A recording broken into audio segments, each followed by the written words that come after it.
Ils sont invisibles, mais on en trouve des traces partout. Dans notre alimentation, dans les sols, les plantes, les eaux souterraines, dans l'air que nous respirons et dans nos organismes. Ce sont les résidus de pesticides. L'Europe en est l'un des plus gros consommateurs mondiaux. Les risques qu'ils présentent pour l'environnement, la santé animale et humaine suscitent un vif débat, notamment quant à leur utilisation intensive dans l'agriculture. L'Union européenne prévoyait d'en réduire de moitié l'usage d'ici quelques années. Elle y a renoncé récemment sous la pression des agriculteurs et des lobbies de l'agrochimie. Voici European Stories. Les pesticides sont des substances utilisées pour prévenir, contrôler ou éliminer des organismes jugés nuisibles. Il existe plus d'1 millier de pesticides, dont les principales catégories sont les herbicides, les fongicides et les insecticides. Près d'un quart des ventes de pesticides dans le monde est réalisé dans l'Union européenne. Un montant estimé à 12 milliards d'euros sur 53 milliards d'euros en 2019. En valeur absolue, l'Espagne, l'Italie, la France et l'Allemagne sont les plus gros consommateurs européens de pesticides du fait de leur vaste surface agricole. L'Union européenne est aussi la première région exportatrice. Plus de 450 substances actives, les ingrédients chimiques des pesticides, sont approuvés dans l'Union européenne. Beaucoup d'autres ont été retirés du marché en raison de leur toxicité. Mais on trouve des pesticides interdits dans les cultures européennes, du fait de l'utilisation de pesticides illégaux et de contrefaçons et de dérogations provisoires. Ces substances toxiques se retrouvent aussi dans l'assiette des Européens via les importations de denrées venant de pays tiers. Beaucoup sont produites par les entreprises européennes autorisées à les exporter hors de l'Union.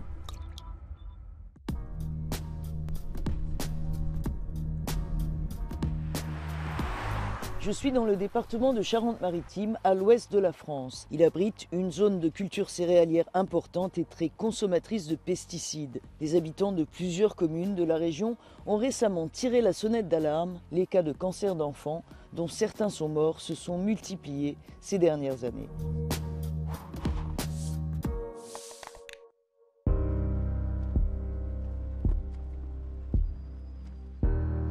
On est ici à Saint-Rogatien, c'est la commune sur laquelle on a eu les premières interrogations quant à la présence de facteurs environnementaux pouvant aggraver ou déclencher des pathologies sur le territoire.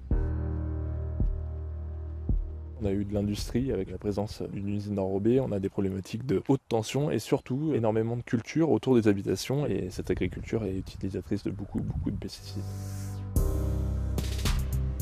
Une situation qui a tout lieu d'inquiéter Franck Rinchet-Girolet. Son fils de 7 ans est en rémission d'un cancer des os, diagnostiqué il y a 5 ans.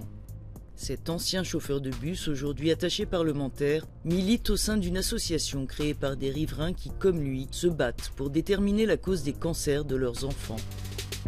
On avait entre 2008 et 2020 7 cas de cancer sur le Saint-Rogatien, sur la tranche des 0-24 ans. Et donc on est à une surincidence 4 fois et demi supérieure au reste du département. Une des sources d'inquiétude pour nous, c'était ce capteur de la qualité de l'air qui a relevé en 2019 33 pesticides, en 2021 41 pesticides et le record de France d'herbicides. Là où c'est une source d'inquiétude, c'est que ce capteur se situe à 20 mètres, 30 mètres de la porte de l'école.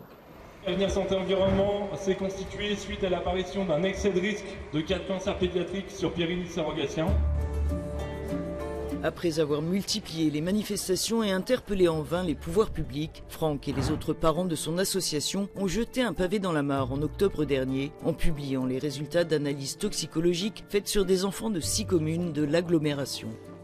On a décidé de financer des tests urine et cheveux sur 72 enfants. On a 14 molécules de pesticides qui ont été retrouvées dans les urines des enfants et 45 dans les cheveux. On se rend compte qu'un certain nombre de molécules interdites, ça ne veut pas dire qu'elles sont encore utilisées par les agriculteurs, mais qu'on les retrouve encore dans les organismes de nos enfants. Comment se fait-il que des molécules interdites cancérigènes soient encore présentes et qu'on continue à donner des autorisations de mise sur le marché de produits encore potentiellement perturbateurs endocriniens ou cancérigènes sans analyser l'effet cocktail entre molécules interdites et molécules autorisées? Les Les autorisations de mise sur le marché des produits dépendent du niveau européen en premier lieu.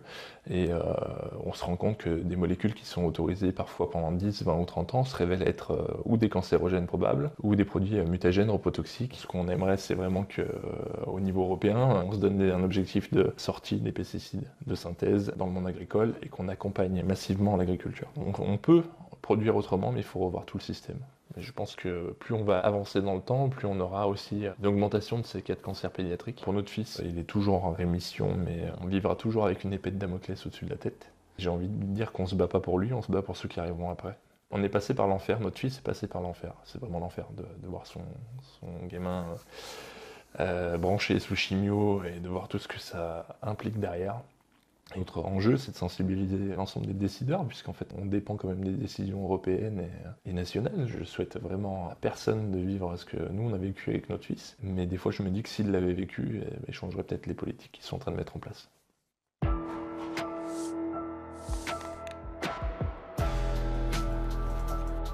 Les règles européennes peuvent-elles mieux protéger les citoyens des effets toxiques des pesticides? J'ai posé la question au réseau Pan-Europe, qui milite pour une Europe sans pesticides.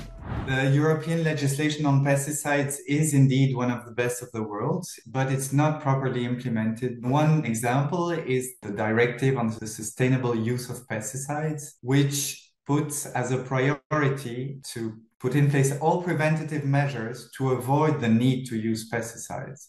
For instance, very simple techniques like crop rotation, or using resistant varieties of crops to be less attractive for pests. This directive is not implemented by member states correctly. The European Commission has to start launching infringement procedures and being much stricter with member states. Well, but beyond that, could Europeans actually do without pesticides? Yes, of course. The majority of the use of pesticides is not intended to produce food that we directly eat. If we would stop subsidizing all these crops that then are exported outside of the EU and focus EU cap money to what we truly eat, we could produce everything organically at the same cost as it is now. But the problem is that our agriculture is completely open to international markets.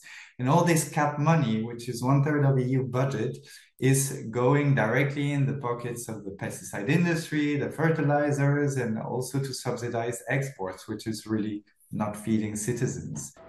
La médiatrice européenne vient de dénoncer le non-respect par la Commission du délai de 3 mois fixé pour les décisions d'autorisation des substances chimiques dangereuses. Les retards prennent parfois plusieurs années, temps pendant lequel les entreprises peuvent continuer à diffuser des substances potentiellement toxiques ou cancérigènes. Bruxelles peut donc mieux faire.